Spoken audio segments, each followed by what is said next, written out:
Repliko je želel poslanec Branko Grims. Prosim, povejte, kje sem vas napak razumel.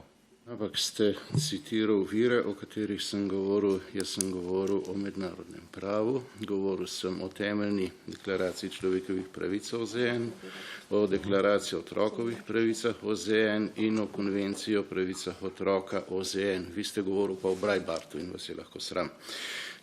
Govoril ste tudi, da nas je, da je... Kje sem vas napak razumel, oziroma kje sem sploh polemiziral z vami? Spoštovani gospod predsednik, vodite tako, kot je treba in naučite se enega reda. Zdaj je pa dovolj. Ves čas segate nepooblaščeno v besedo, ste nesramen, aroganten in to ne vodi nikamor. Poslanec Grims, nič od tega, kar ste navedli, ne drži, izrekam vam prvi opomin. Izvolite nadaljevati svojo repliko. Če opredelite, kje je... Ko gre za otroke, dragi moj spoštovani predsednik, je črta. Ko je treba braniti otroke, se jih brani z vsemi sredstvi in jih tudi bom. In vi ste rekel, da govorimo o tem, da se gleda komu v spalnico. Nihče nikomu ne gleda v spalnico. Govorimo o naših otrocih.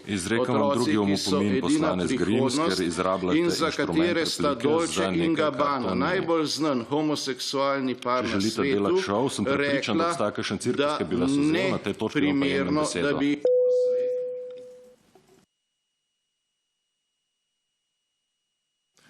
Če smo se pomirili in smo se pripravljeni vrniti nazaj k vsebini razprave, bi z veseljem predal besedo naprej naslednji prijavljeni razpravljavki, ki je poslanka Lucija Tacer. Hvala lepa za besedo. Poslanke, poslanci. Boste dobili postopkovni predlog, poslanec Grims, potem, ko bo ta poslanka zaključila z...